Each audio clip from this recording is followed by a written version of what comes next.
Merci Seigneur. Que le Seigneur vous bénisse. Nous allons prier pour la parole du Père. Alléluia. À toi l'honneur et la gloire maintenant, Seigneur, pour ce temps. Tout est entre tes mains, Seigneur. Nos cœurs sont entre tes mains à ta disposition pour écouter ta parole, Seigneur. La parole du Père.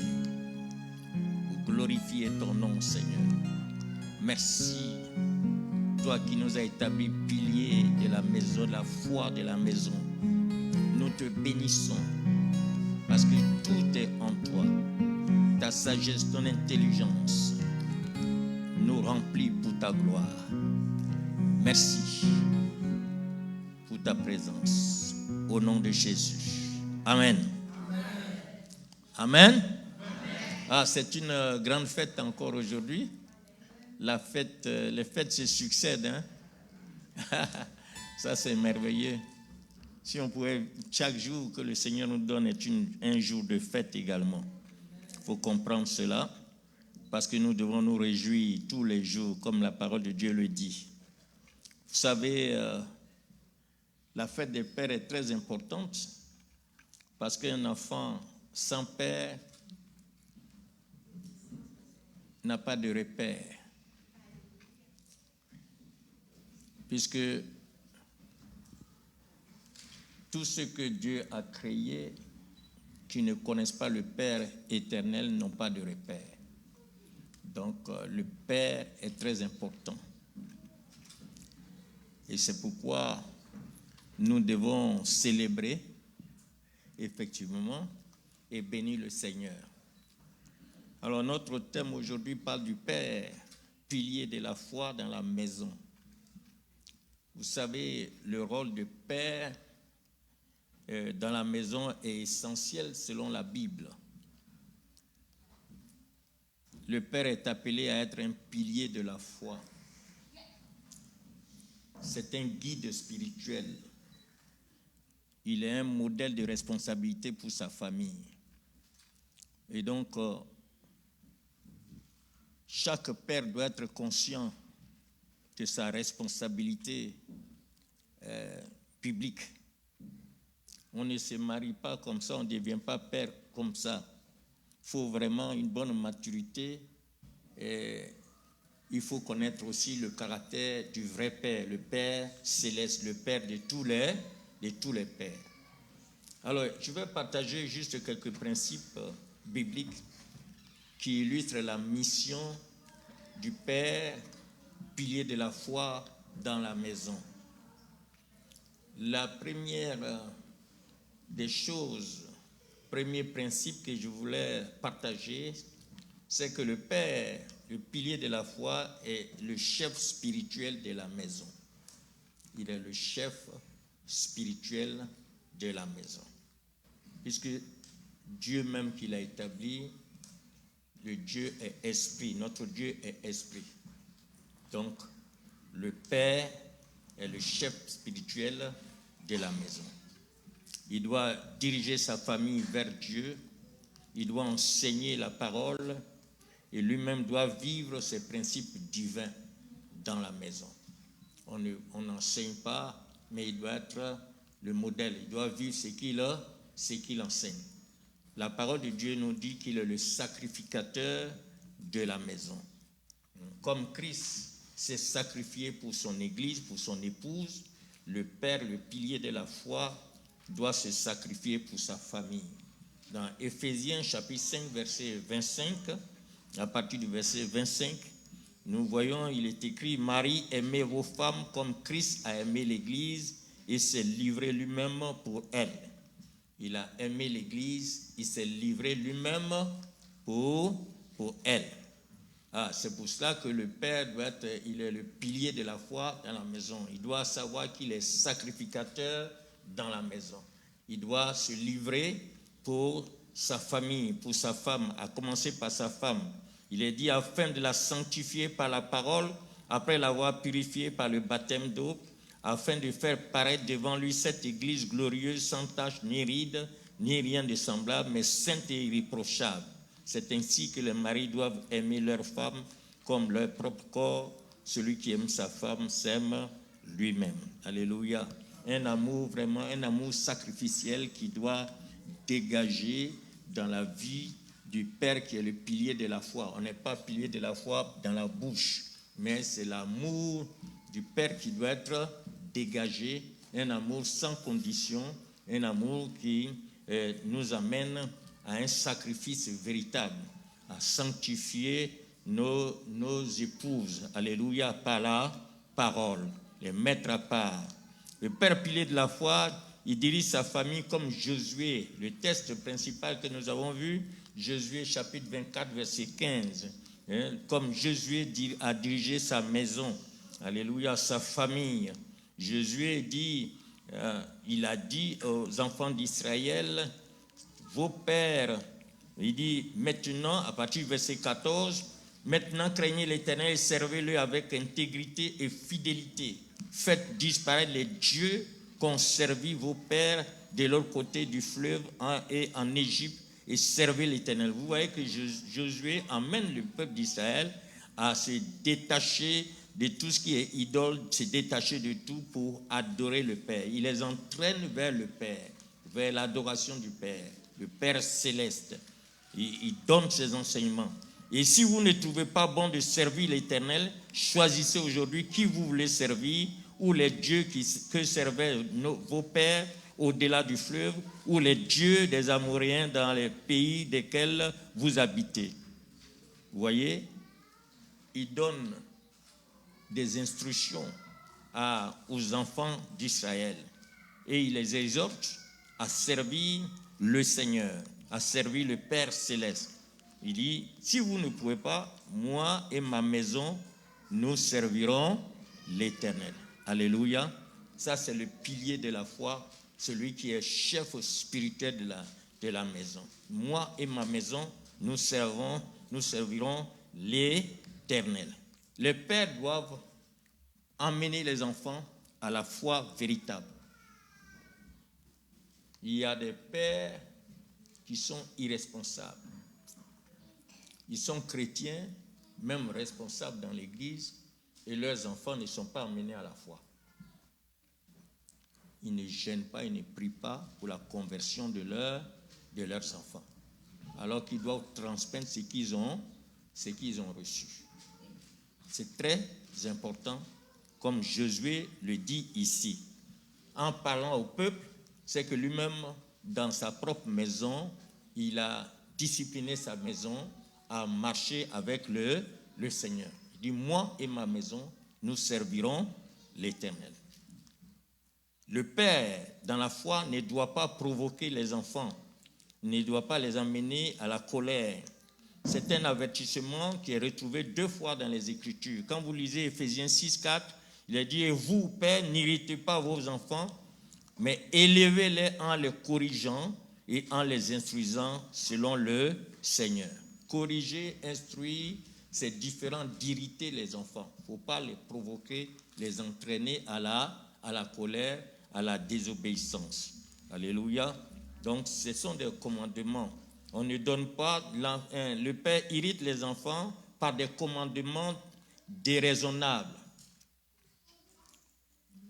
des choses inutiles.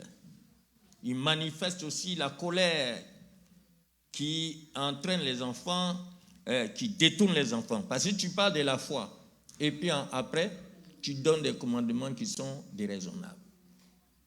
Ils vont se fâcher, et une fois qu'ils se détournent de la foi, toi, c'est fini. Donc, n'irritez pas vos enfants. Dans le Colossiens chapitre 3, verset 21, il est dit, Père, n'irritez pas vos enfants de peur qu'ils ne se découragent. Vous voyez? Voilà. Il ne faut pas entraîner les enfants à se décourager. Ils te voient prier jour et nuit, et puis c'est après, ton caractère même change encore, est différent de ce qu'ils voient en toi dans la prière. Donc, ne les décourage pas. Alléluia. Donc, le père pilier dans la foi doit il doit diriger sa famille comme Josué a dirigé sa famille. Le deuxième principe, le père pilier de la foi est un modèle de vertu. Il faut comprendre cela.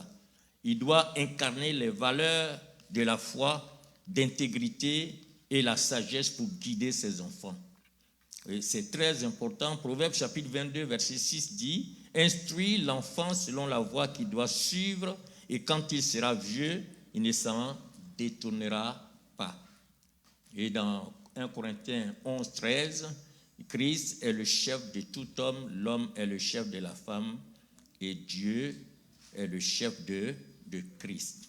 Donc quand on parle de l'homme qui est le chef de la femme, c'est la responsabilité que Dieu donne à l'homme. Vous voyez ici qu'il y a le principe divin, il y a Jésus qui est le chef de tout homme, il y a l'homme qui est le chef de la femme, Jésus est au-dessus de l'homme et Dieu est au-dessus de Jésus. Et nous devons comprendre ces principes et puis être un modèle de vertu pour la famille.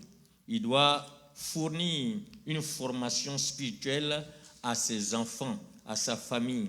Et dans la formation, on a la discipline, on a la réprimande, c'est-à-dire l'instruction du Seigneur. Éphésiens chapitre 6, 4, comme nous l'avons dit, n'irritez pas vos enfants, mais élevez-les en les corrigeant. Donc il y a la discipline et en les instruisant selon le Seigneur. Donc il y a aussi l'instruction que le Père doit donner. Et il doit entraîner par la voie d'instruction les enfants que Dieu lui a confiés, la famille que Dieu lui a confiée. Dans l'Ancien Testament, le Seigneur a parlé beaucoup au peuple d'Israël à travers Moïse. Dans Deutéronome chapitre 6, par exemple, versets 6 à 7, il est dit « Et ces commandements que je te donne aujourd'hui seront dans ton cœur. Tu les inculqueras à tes enfants et tu en parleras quand tu seras dans ta maison, quand tu iras en voyage et quand tu te coucheras et quand tu te lèveras. » Vous voyez le verset 46 de Deutéronome 32, il dit « Prenez à cœur toutes les paroles que je vous conjure aujourd'hui de commander à vos enfants afin qu'ils observent et mettent en pratique toutes les paroles de cette loi. » Vous voyez ici que la crainte déjà commence par le cœur du Père. Il est dit ici, les commandements que je te donne aujourd'hui seront dans ton cœur. Ça commence d'abord par le cœur du Père. Le Père doit garder les commandements du Seigneur pour les transmettre aux enfants. Donc, il n'est pas seulement un enseignant, mais lui-même doit vivre, il doit expérimenter sa relation avec le Seigneur. Alléluia. Parce que d'abord, la parole doit être dans son cœur. Il doit connaître la parole, il doit l'appliquer, il doit la mettre en pratique avant d'instruire ses enfants dans la foi, dans la crainte du Seigneur. Donc le Père, pilier de la foi, doit être celui qui instruit ses enfants, celui d'abord qui a la crainte de Dieu, qui connaît le Seigneur, qui le connaît personnellement et qui est capable aussi de le transmettre à sa famille. Alléluia. Et ici, comme vous avez vu, on ne doit pas adorer les autres dieux. Il doit détourner ses enfants des idolâtries, de tout ce qui est mysticisme, occultisme, et tout cela entraîner ses enfants à la crainte véritable du Seigneur. C'est celui-là qui est le Père pilier de la foi. Sinon, quand on n'est pas pilier de la foi, on est pilier du désordre. Vous savez que le mot paganus, ce qui vient, quand la Bible parle de païen, ça vient du mot paganus, c'est-à-dire celui qui fait tout en pagaille. Donc si quelqu'un n'a pas le Seigneur véritable, il vit dans la pagaille. C'est pour ça qu'on dit païen. Païen veut dire celui qui vit dans la pagaille. Il est dirigé par toutes les voix qu'il entend. Et donc une maison sans conversion, où le Père n'est pas pilier dans la foi, tout le monde vit dans la pagaille. Et c'est ce qu'il faut éviter.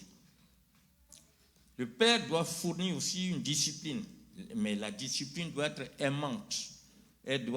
L'amour doit être à la source de la discipline que le Père donne aux enfants. On ne se fâche pas comme ça pour frapper les enfants, pour les chicoter, voir le sang couler sur leur vie. Non, non, non. Parce que nous devons copier, nous devons suivre l'exemple du Père Céleste. Regardez dans Hébreux chapitre 12, versets 6 à 10, il est dit, « Le Seigneur châtie celui qu'il aime, et il frappe de la verge tous ceux qu'il reconnaît pour ses fils. » Vous voyez? Donc la discipline du Père Céleste est aimante. Il châtie celui qu'il... Celui quoi? Celui quoi? Celui qu'il aime. Donc c'est dans l'amour que lui, il châtie. Ce n'est pas dans la colère où on frappe jusqu'à la mort. Vous voyez? Donc nous devons suivre l'exemple et nous devons être des piliers dans la foi. On ne doit pas épargner la verge, hein, mais nous devons le faire avec quoi? Avec amour. Amen. Parce qu'il est dit au verset 7, supporter le châtiment, c'est comme des fils que Dieu vous traite. Car quel est le fils qu'un père ne châtie pas? Mais si vous êtes exempt du châtiment auquel tous ont part, vous êtes donc des enfants illégitimes et non des fils. Donc si tu épargnes le châtiment par amour de tes enfants, ne pense pas que tu es en train de les aimer. Tu les traites des enfants, tu les traites d'enfants illégitimes. Donc ils sont bâtards. C'est ça qu'on appelle illégitime. C'est pas ça? Bien, c'est pas le mot? C'est un enfant bâtard. Donc comme il est bâtard, bon, on le laisse dans sa bâtardise. Mais celui que tu aimes, tu dois le châtier dans son instruction. Alors donc, les mamans, laissez les papas châtier avec amour. Vous êtes toujours en train de vous plaindre là. Quand on veut parler, on dit non, laisse mon enfant tranquille. Hein. Laisse-le tranquille, laisse-le tranquille. Mais s'il n'y a pas de père, il n'y aura pas de repère. Donc nous devons comprendre les principes divins. C'est vrai que tu aimes, mais laisse le papa faire son devoir aussi. Et ceci crée des problèmes aujourd'hui. Ce qui fait que les enfants, ils jouent entre les parents. Quand le papa est en train de faire quelque chose, ils courent, ils vont dans les bras de maman. Qu'est-ce qu'il y a? Ils commencent à faire. Qu'est-ce qui se passe? Non, c'est papa. Et puis maman aussi qui n'a rien compris, vient. Tu lui as dit quoi? Tu as fait quoi? Et l'enfant est là. Il est en train de perdre ses repères. Ce n'est pas une bonne éducation. On doit être dans le même esprit pour éduquer les enfants dans le Seigneur. Alléluia. Mais les pères aussi, attention, ils sont parfois désagréables, donc ça fait que les mamans aussi n'ont pas confiance à eux. Mais vous savez que le châtiment, la Bible dit, le châtiment semble d'abord être un sujet de tristesse. Bon, mais ce n'est pas un sujet de joie. Mais c'est la finalité qui compte. Parce qu'il produit, pour ceux qui ont été châtiés, et il produit un fruit paisible de justice. Si on lit le verset 11 de Hébreux, vous allez voir, il est dit, il est vrai que tout châtiment semble d'abord un sujet de tristesse et non de joie. Mais qu'est-ce qui se passe? Qu'est-ce qu'on dit là-bas? Il fait quoi? Il produit quoi? Plus tard, pour ceux qui ont été ainsi exercés, un fruit paisible de justice. Voilà.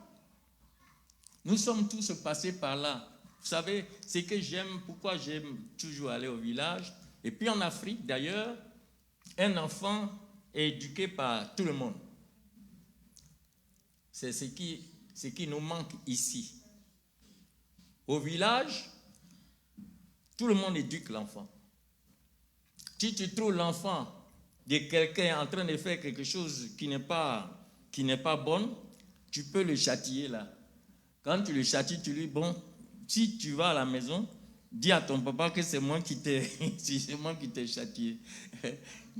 Mais il ne va pas dire, parce qu'il sait que le papa sera en accord avec celui qui l'a châtié.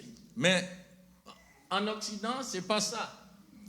Les enfants, on les gâte. Et ça fait que si tu touches l'enfant, c'est la justice. Hein? Voilà. On appelle 911 tout de suite et puis toi, tu es foutu. Hein? Voilà. Et c'est ça qui gâte. Un jour, moi, je n'étais pas... Vous savez, on n'est pas né chrétien. Hein? Je vais vous donner une histoire un peu... Mon histoire, quand j'étais jeune.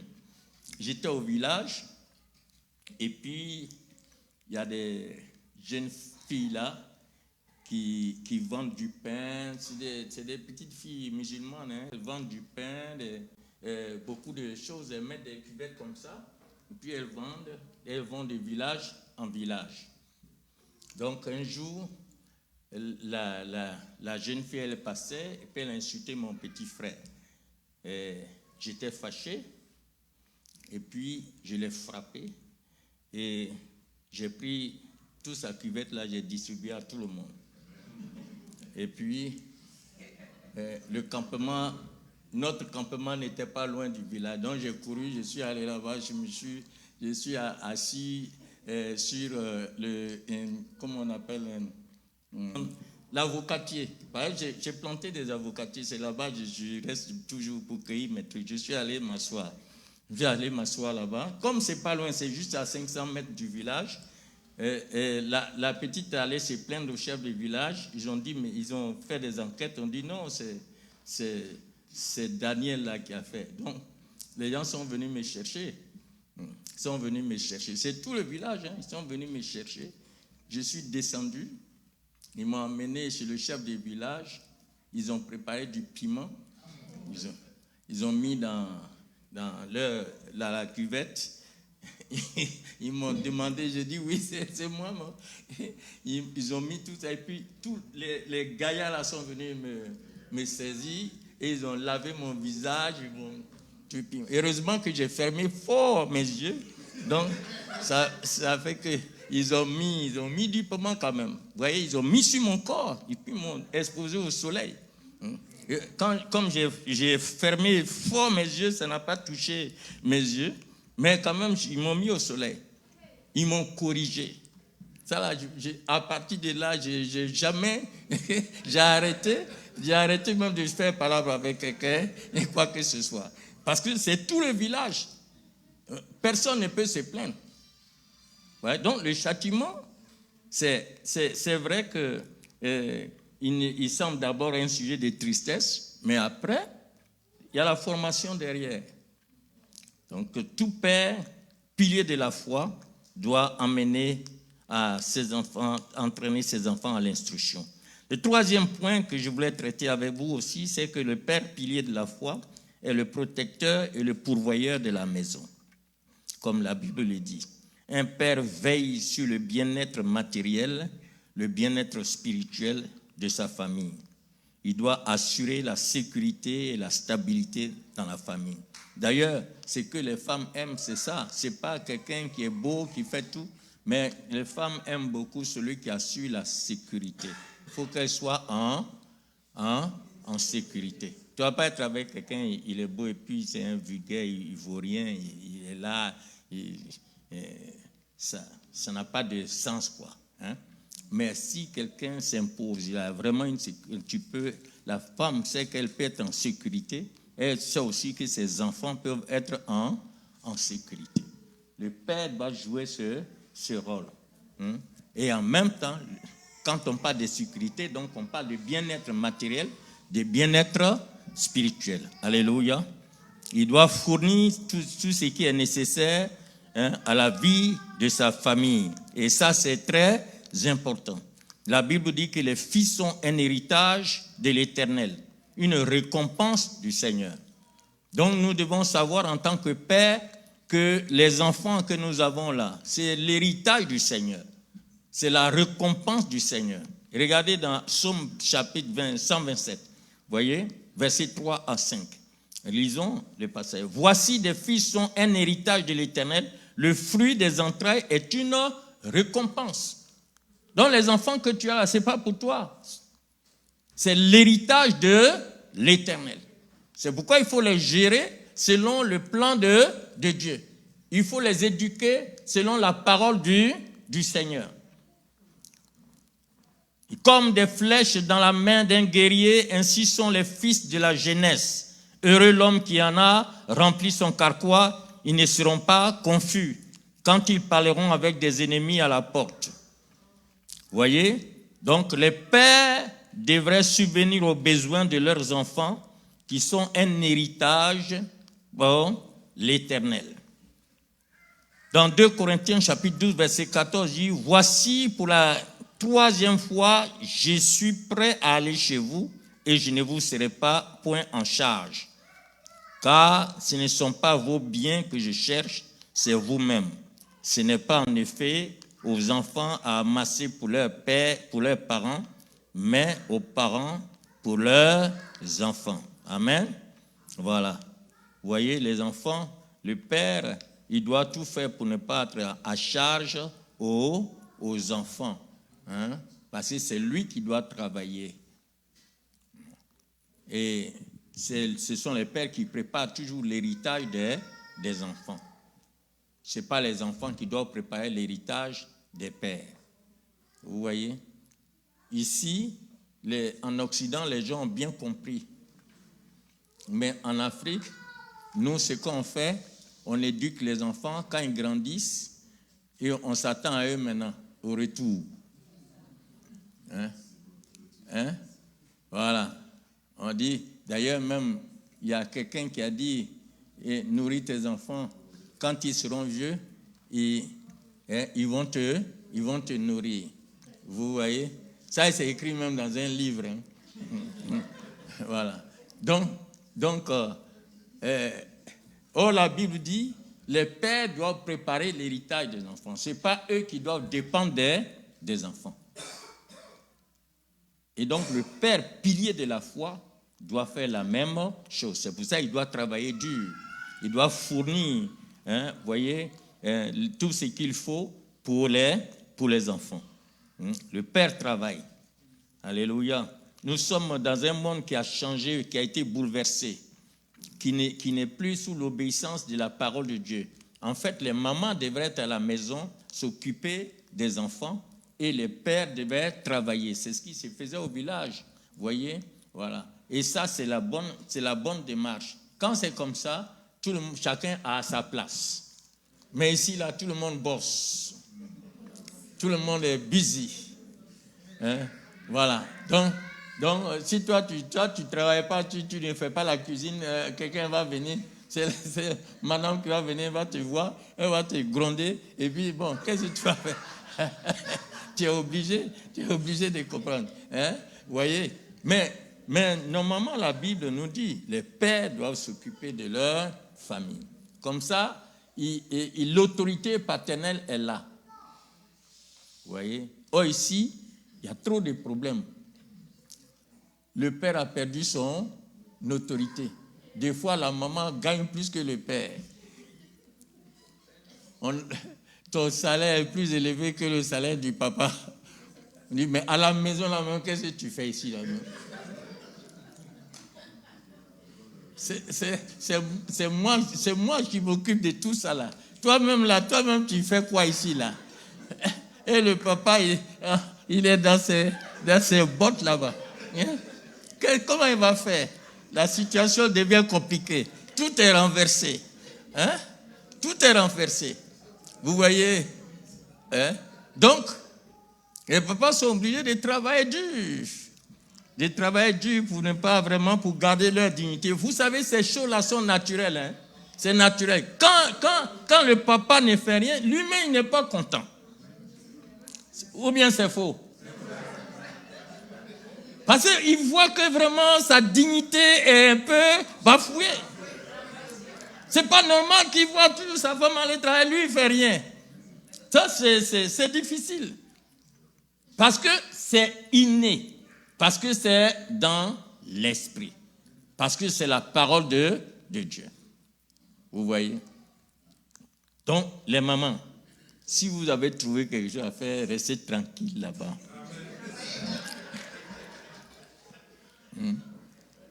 Parce que quand j'étais à Abidjan, j'ai réglé un problème avec un couple comme ça. La femme, elle enseigne à l'université. Et le papa n'avait même pas de bac. Au départ, ils étaient chauds. Ils se sont mariés. Maintenant, le milieu de la femme est différent du milieu de l'homme. Et puis ça c'est ce qu'il me disait, quand on était allé régler le problème, c'est ce qu'il me disait, la femme, elle dit, quand elle est dans son milieu, avec tous ces professeurs qui sont là, et puis le papa est là, les discussions, on dirait que le papa même, il est hors sujet. Donc, la maman a honte. Tu vois? Donc, souvent quand il y a des invitations, elle n'a pas envie de partir avec le papa. Donc, elle a poussé le papa à étudier. Il a étudié jusqu'à il a eu le bac. Et il est allé faire le commerce. Bon, mais c'est ce qui a créé le problème. Donc, quand on est arrivé, j'étais avec maman, les pasteurs, et puis ils sont dans des grandes églises, les pasteurs ne pouvaient pas régler. On nous dit, si vous pouvez régler. Mais le problème était compliqué, avec les niveaux qui étaient complètement différents. Et j'ai compris là aussi qu'il faut faire très attention. Quel que soit ton niveau là, si tu as décidé d'épouser telle personne, si les paysans, restez tranquille. Où est le problème? Donc j'étais en train de lui dire la vérité. J'ai dit, mais tu as pris la décision, tu étais là quand il n'avait pas le bac, non, et puis toi tu as pris la décision. Pourquoi c'est maintenant que tu es en train de te plaindre? Ça c'est la chair. C'est qu'on désire, est-ce que c'est la volonté de Dieu qu'on soit unis? Si c'est Dieu qui a décidé, on marche ensemble. Alléluia. On marche ensemble. Mais ce n'est pas une raison palpable aussi. Il faut assurer l'héritage de tes enfants. Alléluia. Et la Bible dit qu'un père qui omet de prendre ses responsabilités, qui omet d'assurer le bien-être matériel et financier de sa famille, est pire qu'un infidèle. Regardons ce dernier verset, 1 Timothée chapitre 5, verset 8. Alors, là, on va le lire ensemble. Il dit quoi? Si quelqu'un, n'a pas soin des siens, et principalement de ceux de sa famille, il est quoi? Il a renié la foi. Donc, il n'est pas pilier de la foi. Il est quoi? Il est pire qu'un infidèle. Vous voyez, c'est très important de prendre soin de notre famille. Amen. Voilà, de prendre soin de notre famille. Nous sommes piliers de la foi. On doit protéger la famille, on doit être les pourvoyeurs de la maison. Si on ne le fait pas, c'est pas bon. La Bible nous dit ce n'est pas bon. Alléluia. Alors, que Dieu, le Père Céleste, qui nous a établis comme piliers de la foi dans la maison, nous donne la sagesse, l'intelligence et toutes les capacités qu'il faut pour assurer valablement notre rôle dans notre maison, dans notre vie conjugale. Et que ceux qui, jusque-là, comme des pères qui travaillent, soient bénis. Et que ceux qui n'ont pas, qui cherchent encore du travail, les portes s'ouvrent largement au nom de Jésus et que toute frustration disparaisse dans le nom de Jésus. Parce que c'est très important de marcher selon le plan de Dieu. Alors donc, voici les 3 choses les 3 points qui sont importants que je viens de souligner. Le chef spirituel de la maison, comme le père, il est aussi un modèle de vertu. Il doit être un exemple, vivre la parole de Dieu. Et le dernier point que nous venons de voir, il doit être le protecteur, le pourvoyeur de la maison. Alors, nous allons nous lever et nous allons prier. Nous allons prier pour les pères. Alléluia. Nous allons prier pour les pères. Les mamans doivent savoir que les pères sont naturellement des chefs de famille. Alléluia. Donc, si tu portes pantalon à la maison, le père ne m'a jamais accepté. C'est pour ça qu'il y a des conflits toujours. Donc, nous allons prier pour les pères. On va prier vraiment que le Seigneur leur donne d'être de vrais sacrificateurs de la maison, d'être le modèle de la foi dans la maison du Seigneur, dans leur maison, dans leur foyer, et que toutes les bénédictions du Père soient leur partage, parce que ça doit couler d'eux pour s'élargir sur la vie de la famille. Comme c'est le papa qui est la tête, alors tout vient de la tête pour atteindre les membres de la famille. Alors nous allons donc prier. Alors si les pères peuvent venir ici, tous les papas ici, on va prier vraiment. Les mamans vont prier. Les papas. Voilà. Comme ça, vous vous tournez vers là-bas. Les mamans vont ensemble, on va prier. Ensemble, on va prier vraiment. Aujourd'hui, c'est intéressant. Hein? Il y a beaucoup d'hommes.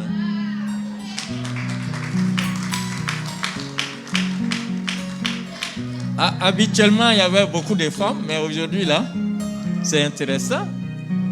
Alléluia. Ouais. Donc, les mamans, vous vous levez, tout le monde. Voilà. On va prier pour les papas. On va prier pour les pères. Vous savez, ce sont vraiment des piliers de la foi dans la maison. Toi qui es la maman là, tu connais ton mari, tu sais le sujet qu'il faut. Donc tu vas prier pour qu'il soit comme le Seigneur, alléluia. Qu'il soit selon ce que la parole de Dieu dit de lui. Et qu'il occupe sa place dans la maison, sa position dans la maison, dans le nom de Jésus-Christ. Et qu'il puisse, si tu vois qu'il n'est pas dans la foi, mais c'est toi qui as l'autorité de prier pour qu'il soit dans la foi, dans le nom de Jésus. Ne te plains pas, mais au contraire, plains-toi auprès du Seigneur, dans le jeûne et dans la prière. Et le Seigneur, le Saint-Esprit va amener ses pensées captives à l'obéissance de Christ. Les chaînes vont tomber, les liens vont être brisés au nom de Jésus. Alors prions le Seigneur, alléluia. Seigneur, je vais te bénir pour ta grâce, la responsabilité que tu as donnée au Père.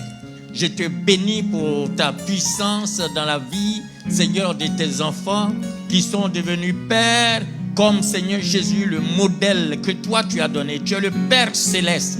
Nous prions que tu nous remplisses de ta sagesse, de ton intelligence, Seigneur, pour pouvoir conduire, Seigneur Jésus-Christ, nos familles dans la foi. Seigneur, en tant que chef spirituel de la maison, dans le nom de Jésus-Christ, j'emmène toutes les pensées de nos enfants captives à l'obéissance de Christ. Dans le nom de Jésus-Christ, Seigneur, que tous parviennent à connaître la vérité, qu'ils soient sauvés pour ta gloire, Seigneur Jésus-Christ. Oui, en tant que, Seigneur, modèle de vertu, Tu permets, Seigneur, que nos vies changent, nos vies soient transformées, Seigneur Jésus-Christ, et que tout ce qui ne te glorifie pas en nous soit renversé, soit détruit dans le nom de Jésus-Christ. Sois béni, Seigneur Jésus-Christ, en tant que pilier de la foi, en tant que protecteur et pourvoyeur. Seigneur, ouvre les portes de travail pour tes enfants qui en manquent, Seigneur, dans le nom de Jésus-Christ. Et ceux qui travaillent, permet qu'ils puissent prospérer dans leur travail, dans le nom puissant de Jésus. Qu'aucune personne ne chôme, parce que, Seigneur, tu vois, tu as donné la responsabilité à l'homme, Seigneur, de travailler. Seigneur, que les portes de travail s'ouvrent, les puissances des ténèbres, des chômages soient liées dans le nom de Jésus-Christ. Bénis tes enfants. Glorifie ton nom, Seigneur Jésus-Christ. Qu'ils soient remplis de ton esprit, remplis de ta sagesse pour conduire, Seigneur Jésus, leur famille en toi, Seigneur, et demeurer en toi pour ta gloire. Merci pour leur famille. Merci pour l'autorité que tu donnes, l'onction spéciale que tu donnes pour diriger la famille et les enfants. Et pour ta gloire, Seigneur, sois béni notre Dieu. Merci, Père, au nom de Jésus. Amen. Amen.